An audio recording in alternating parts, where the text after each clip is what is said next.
Hi, good morning, good evening, and I think some people, at least one of you, is on a flight between India and some Southeast Asian country.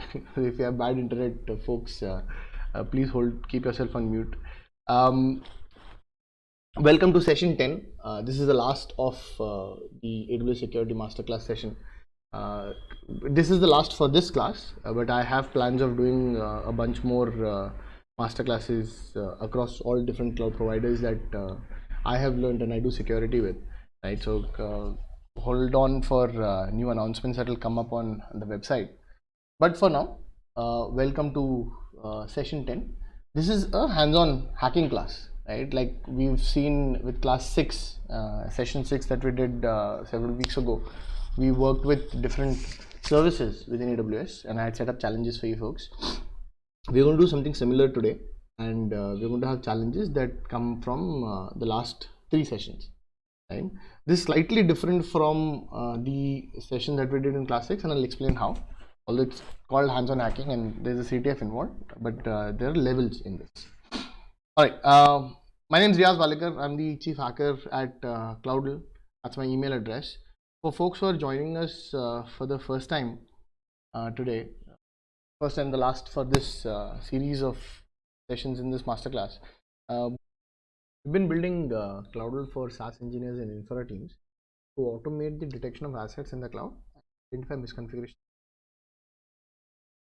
This is Cloudl is specifically focused on security folks as well can use it, but we are more focused towards developers and infra folks and SREs whose primary task is not security, but they are responsible for managing infra, and security becomes an additional headache, right? So the product is meant to be intuitive to use, extremely simple to use, so that you focus on your primary work while security is taken care by. I've got a decade and a half worth of experience in breaking web apps, mobile apps, works different kinds of wireless environment, cloud infra, and Kubernetes as well. That's my Twitter. That's the company Twitter. Actually, we can do. Oh, I've got. You'll love this. I've got an impromptu demo for product itself. Screen. Yes. So I've been talking about Cloudl for the last 9 sessions. If you've been curious and asked to take a look at how the product looks like, this is what Cloudl is. Right? You have a workspace that is created for you when you sign up product. Right? I'm using a Cloudl demo workspace, and as soon as you log in, when the first time you don't have accounts that have been onboarded, right? Page is going to be empty. But when you onboard an account, and you do that through manage here, onboard, you onboard an account, right? So currently Cloudl supports AWS, Google Cloud, DigitalOcean, standalone Kubernetes. You have Kubernetes GKE or AWS or DigitalOcean docs, or your own that is running on 2 virtual machines within one of these cloud providers, and we support that as well. Cloudflare, GitHub, Mongo, Red Hat, revamping Azure, so it's been taken offline. We have Linode and Bitbucket coming. You can bring in data from other tools and work with a lot of other products, so that in a lot of cases, when you find a misconfiguration, you want it to be sent over email or Slack, get notified, Jira, whatever it is. We can send data from Cloudl to any of these products. They get notified. The way Cloudl has been created is, as an engineer, when you log in and you've onboarded your account, you would have a complete overview of what your cloud infra have, assets that are running within your particular cloud. Like, for example, AWS account, we have all the assets that are across their account. You can choose to see all your cloud assets in one go, or pick and choose which account you would want to look at. You can also pick and choose the service that you would want to look at from a particular cloud account. You can sort through severity. You can choose, if you say I want to see only high issues, you'll see that. Interestingly, for each of these assets, when you see the misconfiguration over here. So yeah, this for example, this one has this AMI has medium. You can click on them and it'll take you to that particular asset, take you to the particular configuration, and tells you that the AMI that was detected was not encrypted. Fact that going down to the misconfiguration, it'll tell you, cloud will tell you, say general detail about what the misconfiguration is, technical details about what the specific misconfiguration means to you, business impact if the issue is exploited, and pitfalls of remediation. So you most tools have like a remediation thing. It'll tell you how to fix and stuff. We have it across web and CLI. You can run this. Actually copy one by adding your AMI ID directly here, copying it. But we also provide a pitfall. So we want, because this is focused on developers and engineers, we want you folks to be aware of what could be a negative impact of a remediation, right? So that is also added to the issue itself, and the list of affected assets within your cloud account, right? So you have misconfigs on the whole, seems to have one critical cluster access and a bunch of high and medium. So, and each one of these issues is mapped to a compliance, the NIST framework, the AIS for that particular misconfiguration service, PCI DSS and SF framework. We also have a couple of service security processes, because we understand that tool is going to be used by engineers. We want a level of flexibility involved. So if there is a misconfiguration that you think is false positive, you can suppress the detection. You can create automated actions so that if there is a particular misconfiguration around say S3 and you want some automated remediation, and this is a feature that we're building right now, automated remediation to happen if a particular type of S3 bucket is detected. Like say somebody accidentally makes a bucket public when it is not supposed to be public, it is not tagged to be public bucket. We can have cloud will auto remediate it for you, make the bucket. Library of all misconfigurations across the different cloud providers and library of different types of hygiene actions that you can take. And if you click on profile, you go to cloud misconfig, it takes you to a list of all misconfigurations cloud will detect, the sheet that we published website.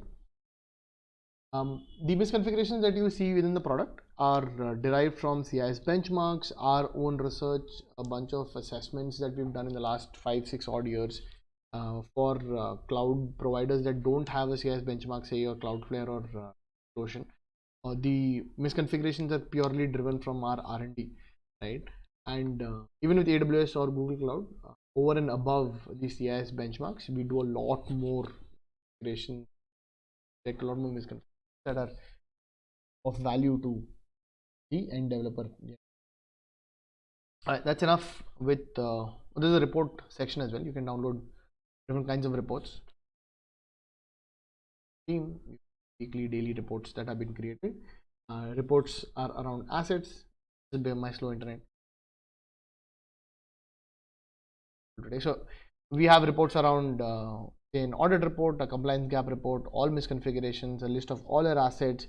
Saying if somebody asks you a question thinking what assets in your AWS have public IP address, right? So things like those are answered through the asset report. Highly recommend you can sign up. There's a free trial available, and you can sign up and take a look at what the product does. If you're not ready to onboard your account, is available within the product when you sign. Moving on.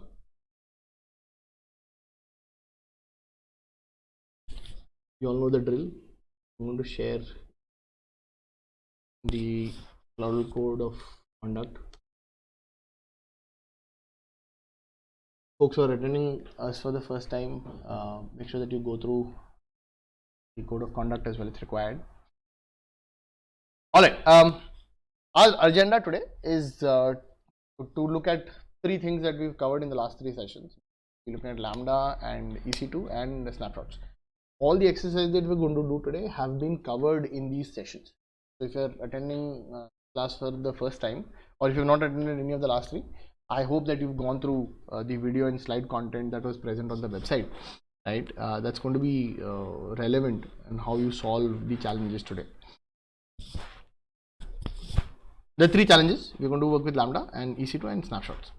And as you folks are aware, session 9, actually the last week that we did, we all know how much time RDS takes, right, to set up even from a snapshot. There is going to be a snapshot that you have to discover and set up, but make sure that you hasten up things at the end so that you get to reach the flag, right? I have it running, I can demo it at the end, but let's work with what we have. Similar to session 6, the only caveat, the difference is that there's no flag on each level. You are going to find the flag at the end, right? What you're going to find on the way is you're going to hack a Lambda, to hack an EC2, to hack an RDS snapshot, right? I will give you a certain set of credentials to start with, and you're going to use them to reach an EC2, which you're going to use to reach an RDS snapshot, right? At the end, when you find the flag, and only because how painful RDS is in terms of setting up, right? We'll see how many of us get to the RDS flag at the end. Let's have fun while playing. Everyone please confirm pre-flight check. Make sure that you are running your masterclass profile. This was created in the first session. And let me give you the URL to begin with. I'm pasting all of these things in chat. Make sure that you get your URL from there. Okay, start by discovering the Lambda function, and you have to invoke it, right? So the Lambda function should give you what you need to find the EC2 instance. All right, there's this IAM user called Gerald of Rivia, and this is the URL where you'll find credentials for this user. Make sure that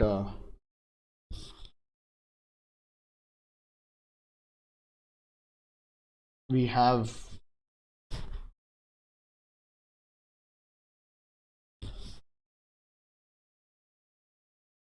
make sure that you are able to access this URL, their credentials.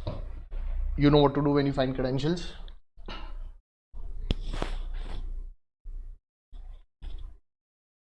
I'll give you folks a minute and a half or 2 minutes before we set up for each level, and then I will demo it on screen. I'll keep passing hints through conversation like this. As we've seen, when you find credentials, configure them locally.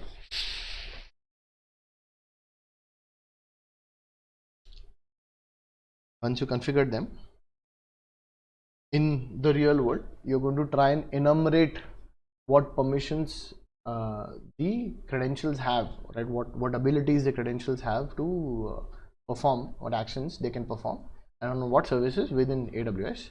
But for this session, because we know we are going to be focusing on Lambda and then EC2 and then RDS, these credentials that you see on screen are meant to get you access to a Lambda, right? So focus on the Lambda functions, your list functions and get functions.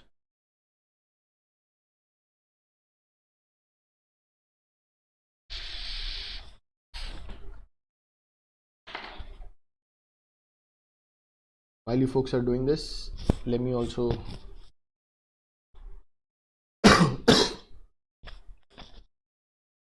get open a terminal and replicate what you folks are doing on your screens.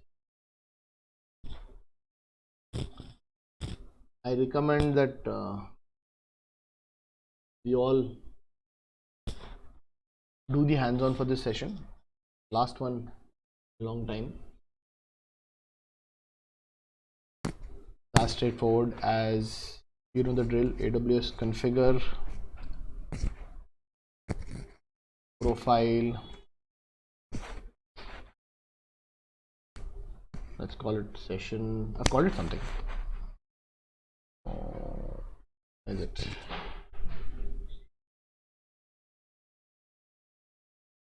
Okay, we're calling it session 10 level 1, right? We'll keep this up. Profile session 10 level 1. Okay.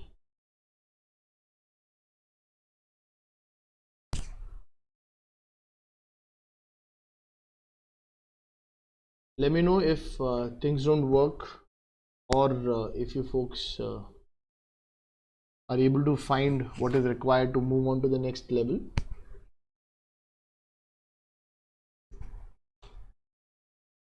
The default JSON.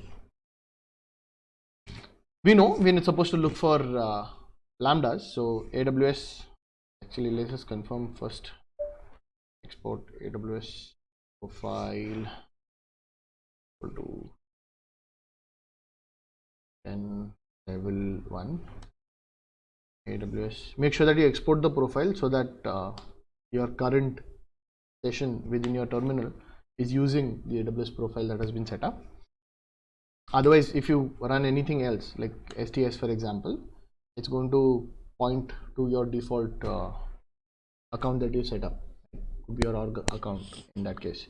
The user Geralt is set up, so we know the current profile is working. We go to AWS Lambda, list functions. Okay, there seems to be only one function called get creds.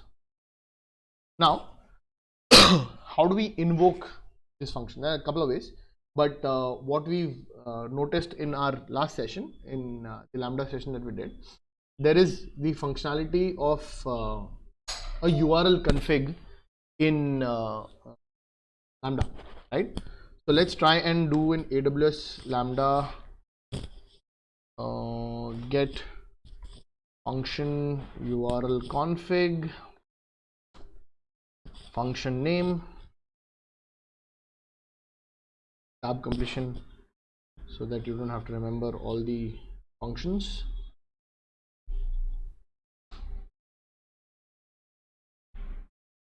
Okay, so when you do get function URL config, function name get creds, it says function URL is presented here, right?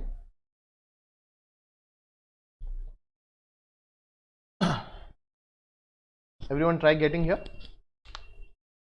I'll give you a couple of minutes.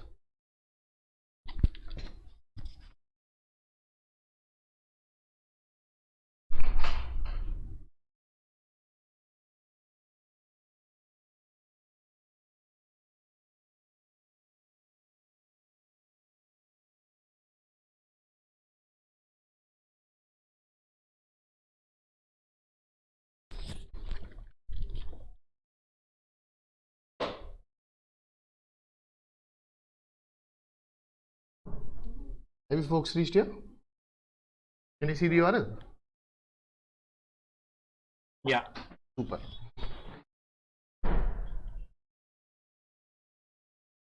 Okay.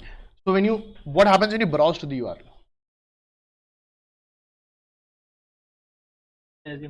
Profile. The missing. I want to do a curl. You can open a browser and make a request there as well. But it says you are missing a parameter, pass the correct parameter to get secure. Okay.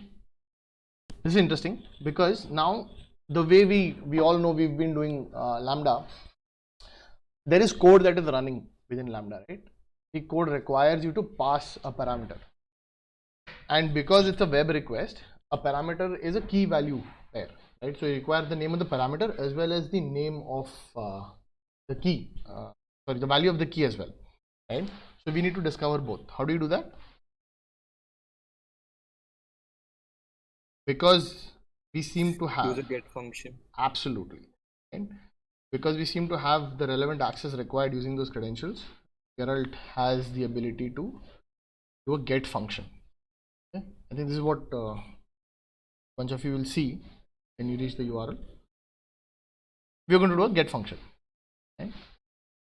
So let's do AWS Lambda, and I think I'm going to make there a section 10 directory. Easier to work with this then.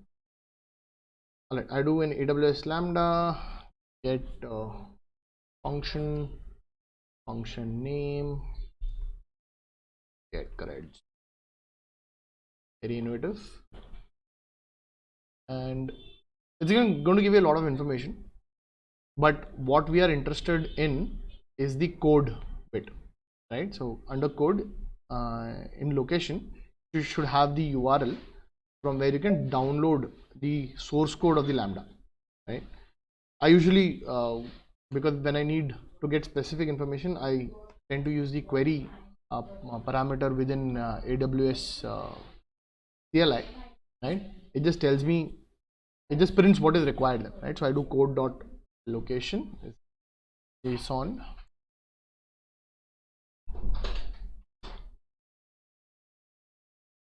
Excellent. So we have the URL. Go ahead and open this in your browser or do a wget. If you do curl, it will tell you binary output because it's attempting to download a zip file. So you can do a wget instead of a curl this time.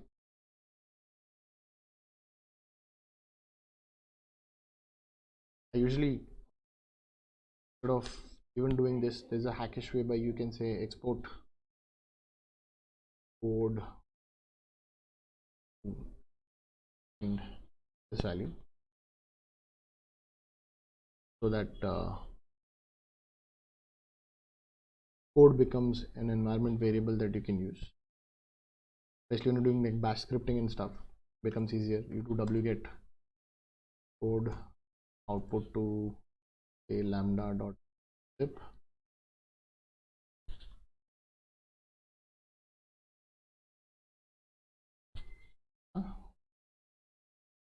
Oh yeah, the pesky double quotes within AWS CLI. Don't do this, folks.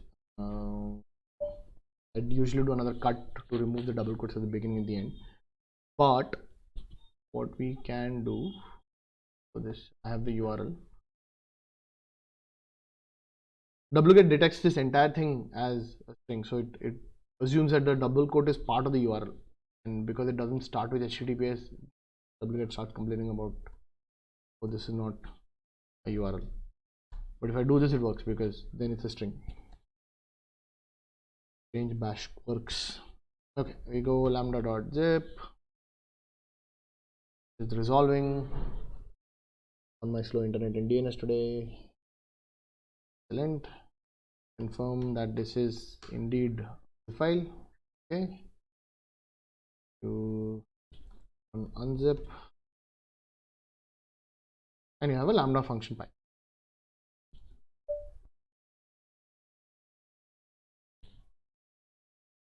You folks get this?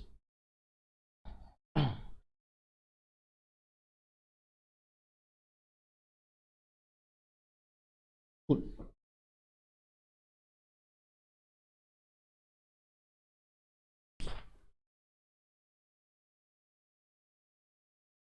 So once you've obtained the code, I'm just looking at the code. All of you folks can read code, right? So even if you are not familiar with Python, this will tell you that the parameter that you're looking for is called Masterclass param, and if its value is this Masterclass is awesome, then you get something, right? If you notice, the secret is not mentioned in the Lambda because the secret is being read from the secrets manager within AWS, right? I didn't want to make it as simple as embedding the secrets within Python in the code itself. Not advisable for any dev to embed secrets. So we're using secrets manager, right? Another service that AWS has.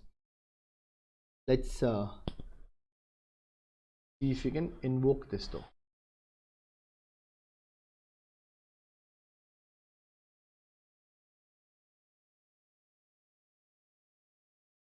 Where are you?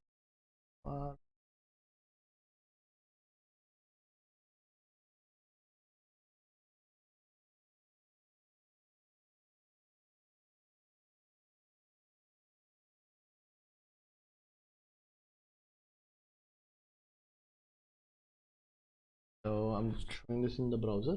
That's what the folks are also doing. You are missing a param, pass the correct parameter to get secrets. We know the parameter name now. It's called master class param. Okay, so the parameter is correct, the value is incorrect. So pass the correct value to master class param. From the code, what is it? What is the value? Should be this master class is awesome.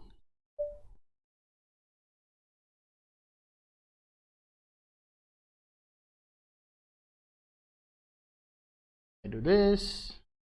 Voila. Right. So what do we have here? The code, the way the lambda is written is that if master class param is present and if it receives the correct parameter, you would have the secrets being printed from secrets manager. Right. This appears to be the credentials that are required for the next level.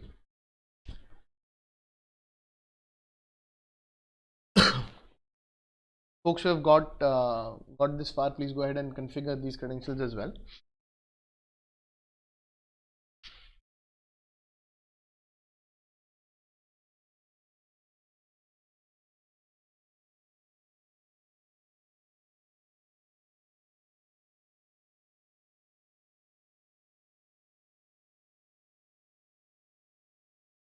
Do that, folks.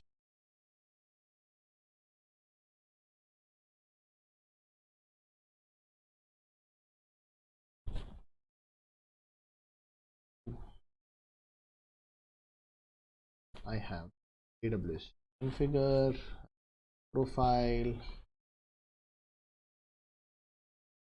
as I suspect. I have given it a name. Once the parameter name and value is identified from the code, invoke the lambda function using its function URL. Okay. We saw the access key in secret. We then go ahead and configure this. Again, let's go ahead and configure the access key in secret. This is for an IAM user called EC2 user. We need to find the EC2 instance and access the web app running on it. Right, so these credentials will give you access to the EC2 service within the AWS account. And again, as you obviously understand, all these IAM access keys and secrets that I'm sharing with all of you folks, they're heavily restricted, right? So all of these users can only do the specific thing that I have wanted it to do for this class. So don't do an enum and try and enumerate what else the service can do. I'll show you the IAM policies for this later at the end, right, if you want to see it.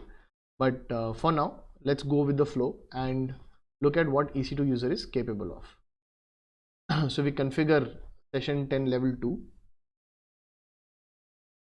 New profile, session 2, 10 level 2.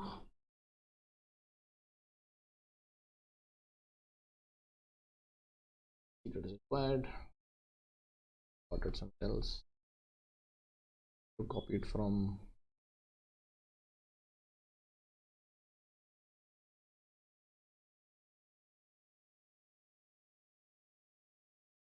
the access key. Secret.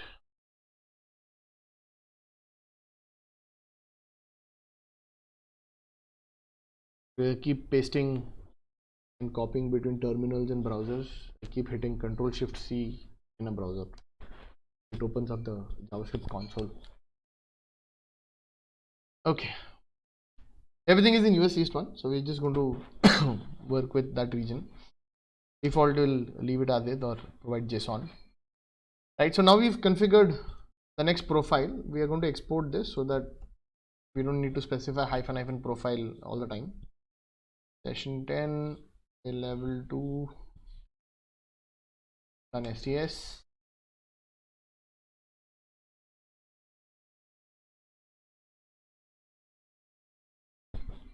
Excellent. Folks are wondering what STS is. Some of you would be aware that I created an alias for the command AWS STS get caller identity. Just the way I shorten things up my system.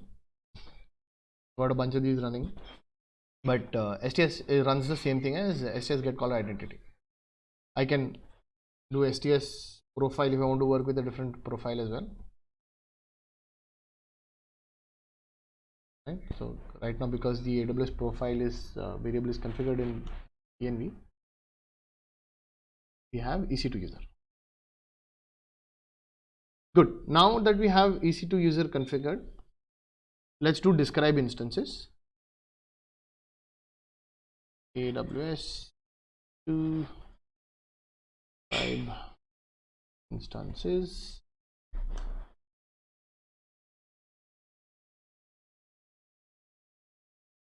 Got it. There's one EC2 instance running.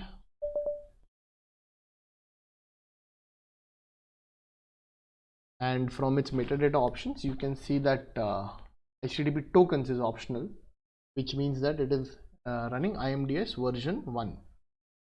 Right? IMDS is enabled and it is running IMDS version 1. Okay. Now, as we know, to access the instance metadata service, we need to be on the system. Right? We have to either SSH into the system or run a program that can access the IMDS locally. Okay. Let's see what the public IP address for this instance is. It's 383.226, and definitely there's an IAM role attached. The IAM instance profile has a role called a profile called session 10 instance profile. So we know IMDS is enabled. Definitely there's the role attached as well, and it has a public IP. Okay. When it tries to browse to port 80, for example, it won't have anything running. We could discover what is running on this instance running a quick nmap command. Please use the one that is mentioned, right, that you see on screen, so that it's fastest.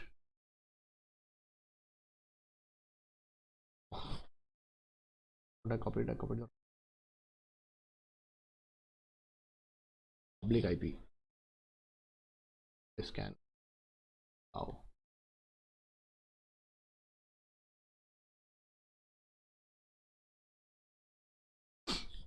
Takes about 30 seconds.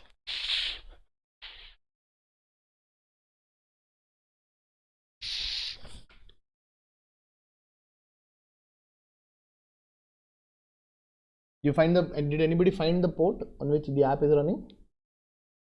My scan's been running for the last 5 minutes. What? You should definitely use T5, because I mean I can do like a whole day session on capabilities of nmap. It's extremely powerful. Been using it since I think version 2 or something, where nmap had like an interactive prompt to do nmap hyphen interactive along with that. Crazy.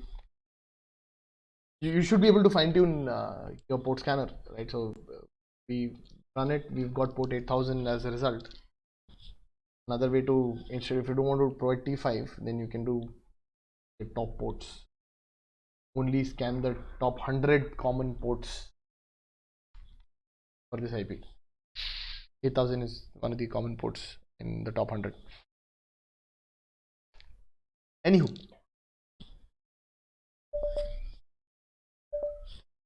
it's the same app that we covered in session 8. Can you folks browse to it? You'll see the app.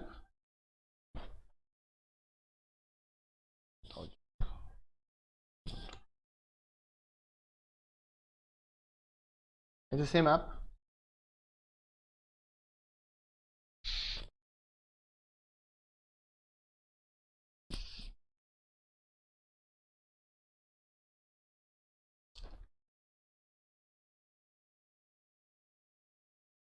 Go ahead and extract the credentials from instance. The app has an SSRF.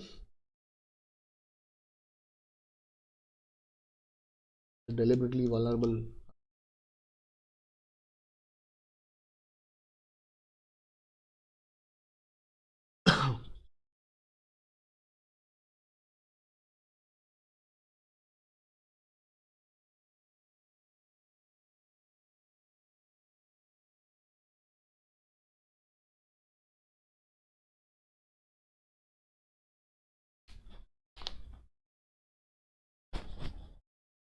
use 169.254, the IP address to access the instance metadata service.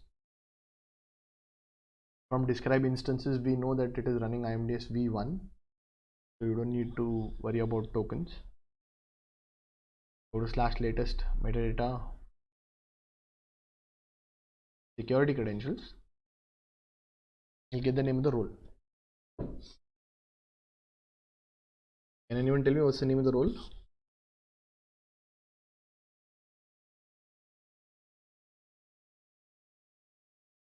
To RDS. So 169.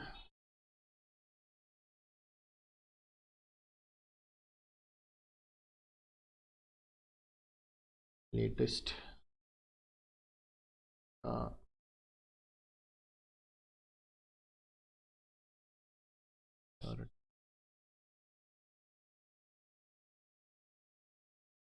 this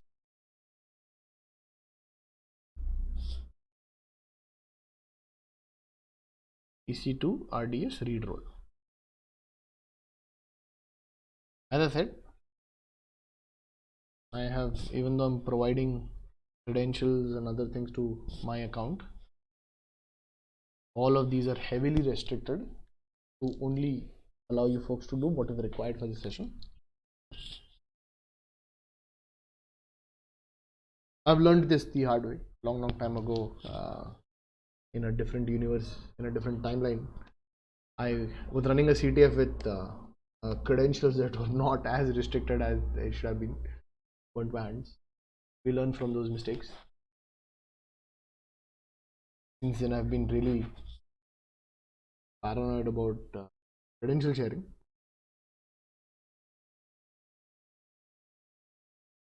There you go. You have your access, secret, and token. Okay. Go ahead and configure this. But one small change that you need to know, that you need to do, is because this set of credentials, has the access key, the secret, and the token. Okay. So you'll have to configure the token as well in your credentials file. Exporting them on the environment will not work if you have a default profile enabled. If you don't have a default profile enabled, these will work on the environment variable as an environment variable. But all of you have at least one default cred in your credentials file, so make sure that you add the access token as well. So let's do that. Where is my I do AWS configure -profile. There's a name for this as well. Session 10 level 3. Right, so we do 10 level 3.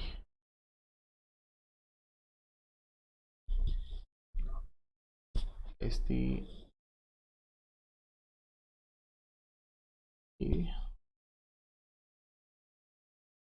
and do you all notice it's again, it starts with ASIA, not AKIA like IAM credentials, right? Because these are assumed role credentials. Okay.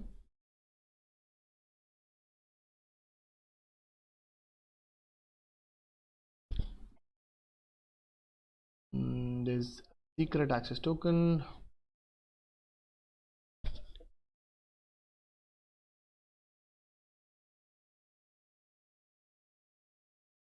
Sorry, the secret access key, and then the token.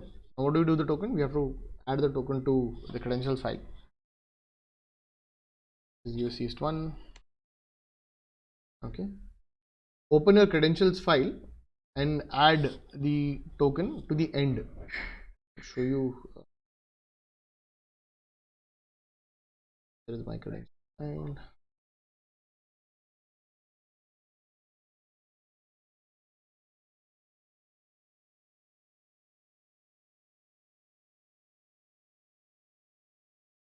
Actually, yes. Why did AWS didn't give the option to configure the token Because AWS Configure is mostly used for IAM users. IAM users don't have a token, right?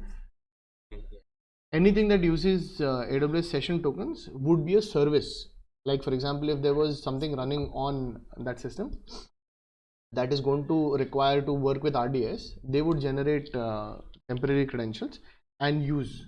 So programmatic usage of credentials would require session tokens because you're accessing them from the role, right? But providing it on configure is when you're configuring a user on your system, right?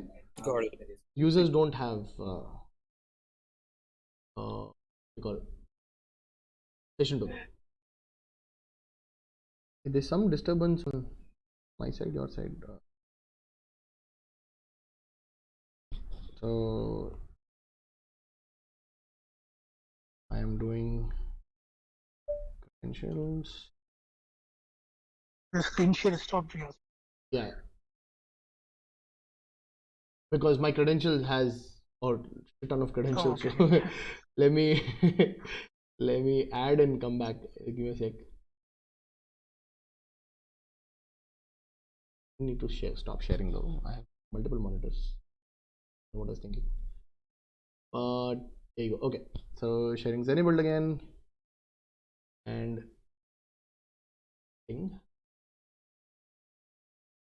Well, I can show this.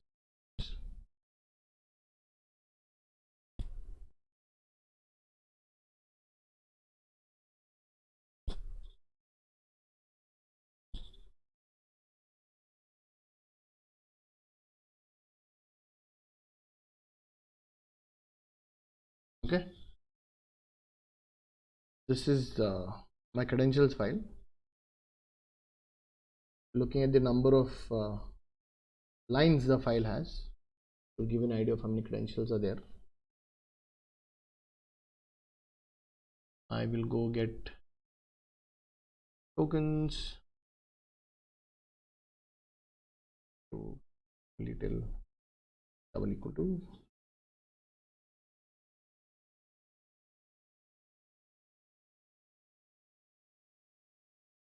cool. So save.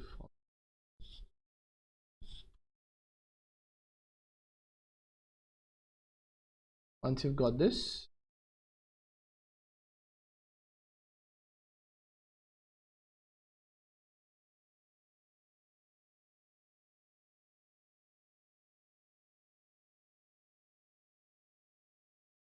tail credentials, right? So session 10 level 3 AWS configure, when we ran, we added access key and secret. These get auto created when you do AWS configure. The AWS session token we need to add manually. As I said, if there was no default, the first entry in this credentials file is the default entry that you would have created.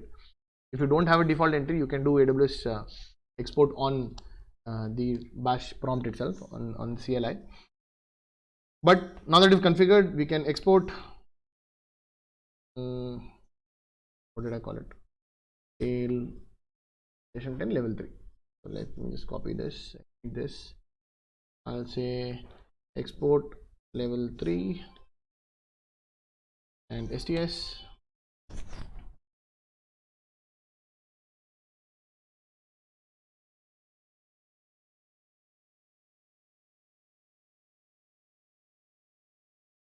Okay, what do we have here is, if you notice, it is assumed role, EC2 RDS read role and instance.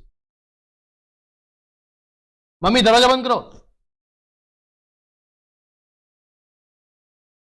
So EC2 RDS read role is the name of the role that is attached to the instance. Okay, now that you are this particular user, you've configured the profile. Let's go and discover the RDS snapshot. There could be multiple RDS snapshots, but you need to find the one that has been made public. Okay, so how do you do that? You query, you do a describe DB snapshots, and then for any and all snapshots that you've identified, For each one of them, you do a DB snapshot attributes. Now remember, you folks are running all these commands in my AWS account, right? So when you do describe DB snapshot attributes, it's going to tell you if my account has exposed any stuff. Okay? So go ahead and run this and tell me how many snapshots do you see first.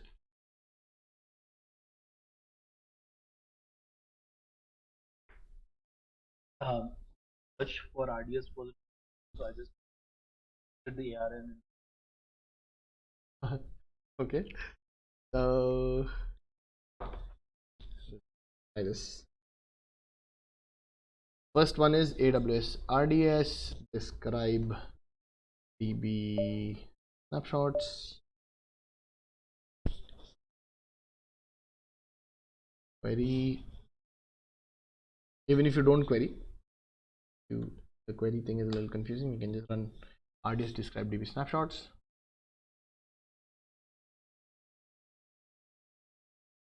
Okay. It tells you that there are two snapshots. Right? There is Masterclass Acme prod snapshot and there's a DB snapshot identifier, which is uncommon snapshot. Right? Based on the snapshot create time, you folks would be able to figure out which one is meant for this class. Obviously the uncommon snapshot is created yesterday, right? This one's created like a couple of weeks ago, so definitely not what you're looking for. But let's go ahead and confirm using the describe DB snapshot attributes. AWS RDS describe DB snapshot attributes, DB identifier is called uncommon snapshot.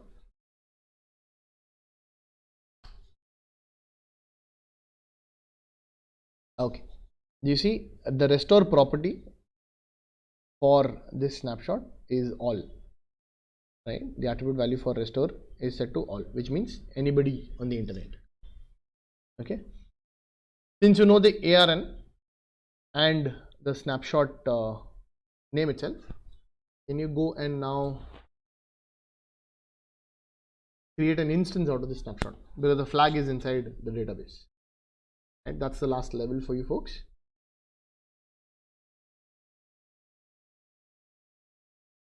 Restore the snapshot to a public DB instance.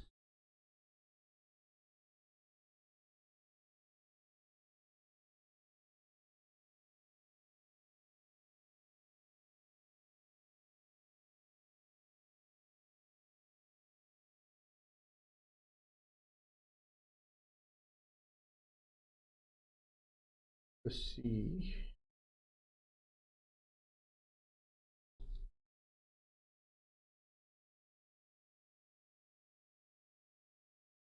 restore the snapshot.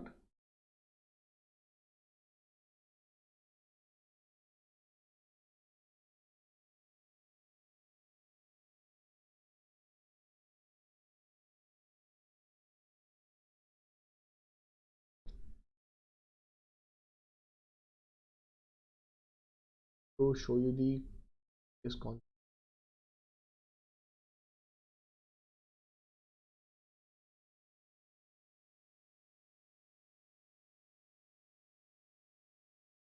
Okay. Just log into my AWS account.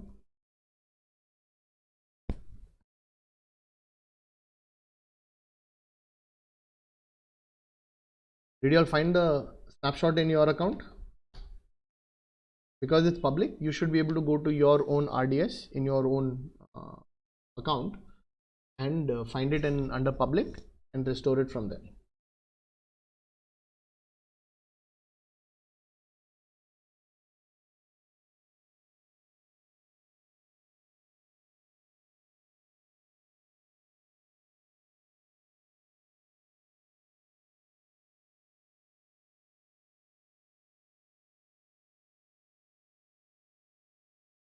I'll log into another account.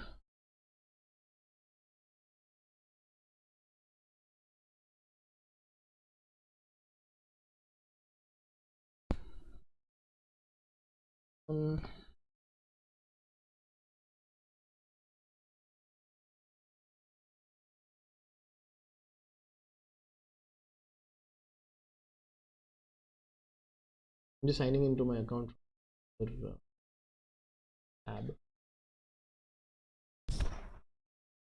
Meanwhile, can you folks confirm that you are able to find the snapshot? Yeah. Super.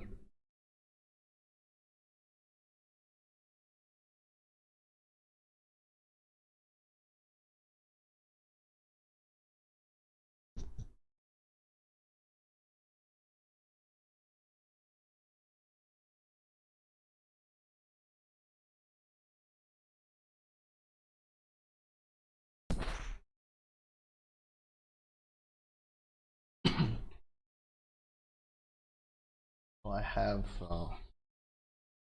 RDS. Under RDS, I can go directly to snapshots from search itself.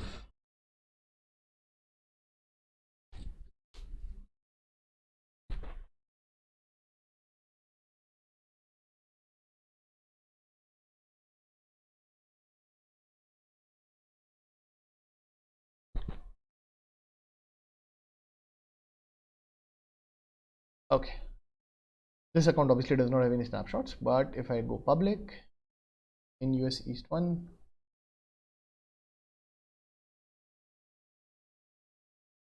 when it's the second last one here, created yesterday from database 1, you have one common snapshot. That's the correct ARN as well. You can go, and if you notice, there is no encryption, so you should be able to restore this. Go to actions and you restore snapshot, right? As I said, restoration will take some time, so I'm going to complete this session for you, but I want you folks to definitely restore and follow the instructions from the slides, and these are the same instructions that you have from last week, so you should definitely be able to complete accessing the snapshot itself and the instance.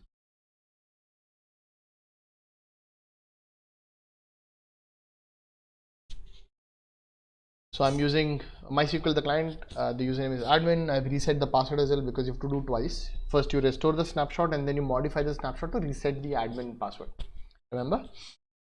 So I've created a DB instance. I hit enter, enter password, which I don't remember. In the password now. Excellent, right? I'm inside the DB. Once the DB instance is ready, reset the password of admin and connect to it using the command that is mentioned there. There's a quirk with this also. So if you say MySQL you admin and host whatever the endpoint of MySQL is, and if you don't provide -p, it attempts to connect without a password. If you want to provide a password in the the connection string itself, then -p and password cannot have a space in between, right? So you would have to do, if the password was suppose say test, right? This is how you would provide the password. If you do space, then it doesn't accept. So I'm connected now to MySQL. What do? You show databases. There's a session, there's a database conveniently named as session 10 flag. Use session 10 flag.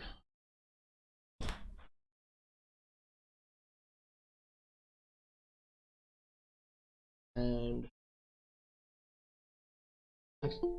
actually, I can be a little more generous with you folks.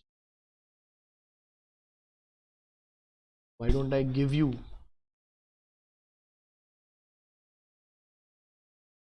connection? Because you folks will eventually reach here.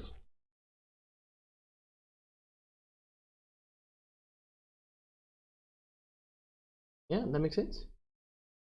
Pasting it in chat for you folks.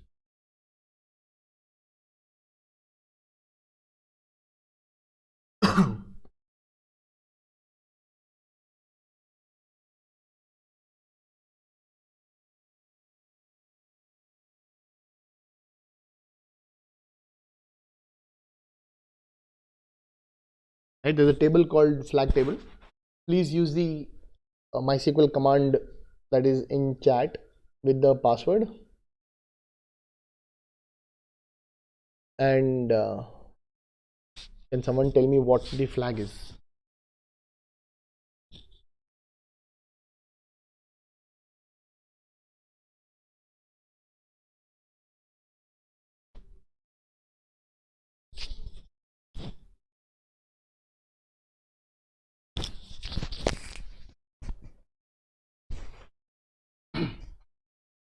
I've given you the host and the MySQL command. You just have to run it.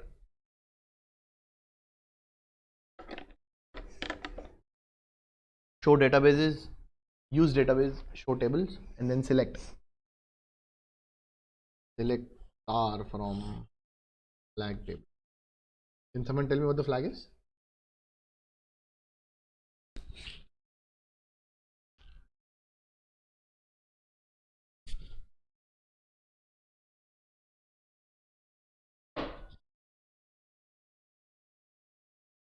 You folks did configure MySQL client, no? When we did this last week. All you have to do is run the MySQL command. Unless it's not connecting, which means I may have updated security groups so that it is opening only on my IP address, which I don't think I have done. Our list was excellent. Oh, okay, super. This was excellent, and that's the flag. I could have been more sly, but that's the flag for you folks. Okay, so the instructions to get the flag, standard SQL commands: show database, use table, use database, and then show tables. Super.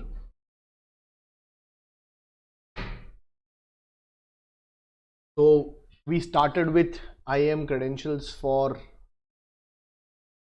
user IAM credentials for a user called Geralt, and we were able to enumerate Lambda. Using that, we were able to identify what function URL that Lambda has, and then download the code for the Lambda function.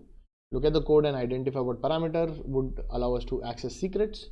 Secret was being fetched from secret manager, so you don't have access to secret manager, but the Lambda has, so you can use the Lambda to get secrets out of the secret manager. Secrets were another set of IAM credentials for another user called EC2 user. You use those to gain access to the EC2 service, identify what instances are running. There's one instance you did a port scan to find what ports are visible on the internet. 8000 was visible. You go there, you find an app. The app has SSRF. You use SSRF to get another set of credentials, right? From those credentials, you were able to identify what database snapshots are running. From the database snapshots, identify which one is public. Go to your own account, create an RDS instance from the public DB snapshot, and once the DB is up, modify to reset the admin password. Eventually gain access to MySQL and go through the database and table to reach the flag. Right? We've actually achieved quite a lot in an hour from the way I just described this. I think so this is what your post exploitation would look like in the cloud in AWS. You'd jump between services based on the different things that you would find. Could be users, could be credentials, could be information about IP addresses, networks, whatever it is, right? So you reuse information that you've acquired during an assessment, for example, or if you're doing a red teaming exercise and if you're testing the cloud. All right, I've pasted the link for the feedback page. Make sure that you folks fill this up. You'll receive another one from Bluma. Make sure that you fill up that as well. That's all we had for today. Make sure that you take a look at our Academy page. If you have any questions, we'll take that up now. But our Academy is up with a couple of articles there that are related to things that we've covered today. If you want to try out Cloudl, I would highly recommend you folks sign up. Use a sandbox account to take a look at the product itself. All the misconfigurations that we've covered in all the last 10 sessions, Cloudl detects. gives you like a technical description and remediation on how to fix it and things like that, while also telling you what asset is actually responsible for this. My name is Riaz. Thank you so much for your time for attending this session and all the last 10. An emotional moment for me because we did this over 10 weeks, right? And we went through a lot of services in AWS. All the content that we've covered is on our YouTube channel as well as on cloudl.com/masterclass. I'd recommend you subscribe to our YouTube, like and subscribe to our YouTube so that you get notified of any new content that we publish. We have plans of doing a bunch of these more, right? And stay safe.